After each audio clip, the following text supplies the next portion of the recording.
What's good? It's your boy Adrian Nice. Welcome to another episode of Mouthing Out. Right now, I have the man of the hour, the one and only, making moves in the Carolinas, doing a plethora of things. Right now, I got King Carter. King Carter in the building, bro. I've been waiting for this interview, bro. I'm dead ass. I got a list. I've been waiting for this interview. I've been Waiting for it too, then. Shit. I've been seeing you at different places, but it just wasn't right. You know, you're a very busy man, always on the move. Okay, let's start. So, are you from the Carolinas, born and raised? Born and raised, Charlotte, North Carolina. Born in Presbyterian Hospital. There we go. How did you get into music? I know you were doing music before you were managing. How did you get into music? I love music. I started off as a rapper. You know, it just grew into something else. I learned the business and just evolved. And so, Sporty mentioned that he was managing you back in the day. How did that relationship come about? Sport used to book me to do events, and I realized he was really running a jug on me because I used to run around with like 100 niggas. So he'll be like, all right, yo, look, I'm gonna book you, but only you and 10 of your niggas get in free. Everybody else got to pay 20. And I'm thinking like, shit, yeah, I'm on a flyer. You know what I'm saying? I'm at the club. I got me a little section. Yeah. Trying to find out this nigga he making a bunch of money off of it. But everybody got it. I respect the game. I respect the hustle. You know what I'm saying? Me and him build a great friendship. That's no longer somebody that I just do business with. That's my brother. Facts, big facts. So I kind of want to talk about your music career right now. So what was it like being an artist in the Carolinas, and what made you, do you still do music, or, you just done with it? No, I don't do music no more. So what made you stop? What eventually made you? It was just a lot of little shit. I just grew out of it, you know what I'm saying? Plus, my son was of age, and he was rapping, and I'm like, man, I can't be no granddaddy rapping, you know what I'm saying? So, you know, I said, fuck it, stepped away from it, put my energy into that. And so, how did the baby situation come about? I'm pretty sure you saw him around yard. The baby situation came. My brother that's in here, Money Only Mo, introduced me to Baby. Back when I was first group that I tried to manage was 100 Gang. They was making a whole bunch of noise in Charlotte. Mo introduced me to them, but he ended up going to jail for a little while, and that killed a lot of shit.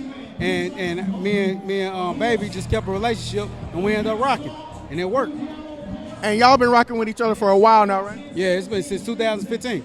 2015, man. And y'all been doing wonderful things. So first when you met Dababy, were you trying to manage him then, or did that come later on? First time, my first real conversation with Dababy had to do with sport too. He had booked them at the club. This was my first real conversation. Now we didn't really know each other. He knew of me, I knew of him. But I knew he was like the hottest nigga in the gang, hottest nigga in the Carolinas at the time, and he was traveling, moving with the big packs, and I knew how sport used to jug me. So I remember I asked him, I said, hey bro, how much you got paid for this? He was like, but he's just on the Baby Jesus run. He was like, man, shit, I'm doing this label on Sunday. I was like, hey man, make them niggas pay you, bro. I think he told me, he said he ain't never did a free show since. You know what I'm saying? So, it's crazy. It's just, so by you, being in the music industry, then starting to manage Dababy, did you take what you kind of learned along the way and kind of implement it as him, just so he doesn't make the same mistakes, or like? Now, you know what? He's a genius. So like I was able to influence him on certain things, but he also influenced, like it was like a learning experience. We did this together. You know what I'm saying? So it was like me, him, on. We got in that bitch and grinded together, and we learned so much about the game that we didn't know, or that we might have thought we knew, and we just implemented it. So it was a learning experience. It was just like, hey, either it work or it don't work. Keep going. You know what I'm saying? Our motto, never let a win go to your head or a loss go to your heart. Just keep your head straight, keep working. For more. Do you feel like management is important? Yeah, if you got something to manage. It ain't important if you ain't got nothing to manage. A lot of people want managers and they not doing that. Then ain't no point in having a manager. What you want a manager for? Do you think you can make it in the music industry without a manager or a manager? Yeah. I used to manage myself, and I was making money. So, yeah, I used to answer the phone different than everything. Yeah, I was like, hey, what's going on? You know, Different voices? different voices and all that shit, bro. Hey, that's how you do it, though. So they think you got a big ass team. You know what I'm saying? Right. Okay, and then South Coast Music Group. How did that situation come about? As far as, were you associated with South Coast before you brought Dababy to them, or how did? Nah, see, South Coast was South Coast marketing. I linked up with Arnold, and he had already built such a strong brand with South Coast marketing, and we was already trying to start a label. I was like, let's just keep that name and run with that brand, South Coast Music Group, and just make it the music group, and we did that, and that shit was crazy. Nah, cause I remember South Coast has been around for a while, and I remember looking at the website, looking at the roster. One question I do want to ask is, so you know Milan Hightower, correct? He was on the label. What happened with that situation? Why is he not with it? I asked him. I think at that time we were just at that time when we saw Milan, like Milan is great, super talented, like super talented, one of my favorite artists ever. At that time, though, I don't think we had the resources that we got now that could have helped Milan, and so it was just like a mutual decision amongst both of us, like, hey man, just keep grinding. Whatever we can help you with, we're gonna help you with. You know what I'm saying? And we don't want to hold you back though. You know what I'm saying? So Totally. yeah, Milan is forever my little brother. I love him. So was Milan, Black Zach, Tusi was on the label too back then, right? And then well, I know he's on the label now, but I'm saying like the original four. The original artist for it was Baby, Black Zach, and Milan. Then we got Tusi. Then we got Big Mally. Now we got Tia Korean. And they all going in the industry, streams going up, the publicity is crazy. When you first met Dababy, did you expect for him to be where he is right now? I actually did. Everybody asked me that, but I actually did. I knew it. I seen it. That's why I stopped doing what I was doing and put all my energy into it. I seen it. Me and Arnold seen it. We was just, this thing just convincing the rest of the world. What was Arnold's first impression of Dababy? He looked at me and said, he said, boy, we got one. He gave me that nod. You know what I'm saying? First meeting, we met at Shine the First Studio. The first meeting, when I introduced Arnold to Baby, was at Shine the First Studio. Listened to the music, and he walked out of that meeting like, we got this it, Carter.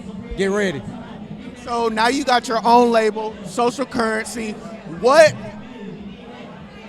knowledge that you've learned from your run with Social Currency, South Coast, what knowledge are you implementing with this label? The work and helping the artists understand that it's a process. No matter how good something look, it's still work that you got to do. It ain't no skill. Like, I'm not your savior. Just because I'm in the game, you still got to work. You know what I'm saying? Like, this shit it's hard. It's not easy. All that shit these people rapping about and talking about, and you think they doing that shit as much as they doing it and successful, you're crazy. And so I just try to implement that shit into everybody's brain. It's a process, and if you want, and what I'm trying to create is not people who make good songs, but great artists. I want you to love the artists, love who the people are, and then you just gonna fall in love with their music anyway because you already love them. So that part of the game to me is something I feel like is missing, and that's what I'm implementing with Social Currency. Me and the team is we taking artists and we making sure that they develop to the right level where they could get to that next level and succeed and never have to look back. What's your ultimate goal for the label? End goal, vision, where you want it to be? The end goal is limitless. I don't, you know what I'm saying, with Social Currency, with that name being so broad, I feel like we can do anything and be anything. It's a dope name. Yeah, man. Like, thank you. It's such a conversation piece, and people hearing it, you automatically think of what you want to think of. You know what I'm saying? It's no right answer for really what social currency is. You know what I'm saying? But you know that it's something positive. That's a fact. So with you being born and raised here, and you've lived here all your life, right? All my life. Well, no, I stayed in Atlanta for like a year. Okay. Are you eventually going to want to move maybe, or right now it's Carolina? It's Carolina or die. I love Charlotte. I love North Carolina. I ain't no reason to leave. Look at what we're doing. Look at all these people out here. You know what I'm saying? Like, nah, we creating the market. We bringing it here. We want people to come here. Like, this is an attraction. Like I tell sport all the time, this is our responsibility. If shit ain't going the way it's supposed to go, it's because we ain't did what we supposed to do. It's our responsibility. If shit whack, it's because we didn't make it good. We didn't make it dope. It's our responsibility. Right. And social currency is taking their responsibility. South Coast Music Group is taking their responsibility to be a staple and be something that brings and draws people's attention to the Carolinas. That's a fact. That's real. And it's like, I got a film background. It's like that on a film set too. Like while you making a movie, it's the director's responsibility. At the end of the day, it's not no one else's fault. It all falls back on them. Okay, I'm not gonna keep you too much longer. We're gonna leave with this. I have this segment called One Piece of Advice. Okay, so now I'm gonna ask you some questions and you're gonna give one piece of advice to certain things, okay? So first off, give one piece of advice to all the up-and-coming artists in America trying to make it right. Don't quit. Keep your head down and work. Don't quit. Don't quit. And now, give one piece of advice to Mr. Donald Trump himself. Jump off the White House balcony. And then last one, give one piece of advice to 21-year-old you.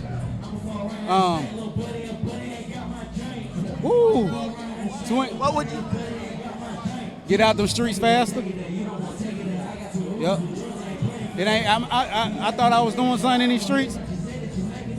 It ain't even a drop in the bucket of what I made in this music game. Yeah. Okay. You know what I'm saying? Real shit. These streets is a trap. It's a trick. It ain't real. It ain't real. Any last words you want? Hey man, stay focused. Do the work, God will do the magic. Trust me. If you listen to what I'm saying, if you do the work, God will do the magic. All right, this is Adrian Nice, mouthing out, and we out. Peace. Let's grab a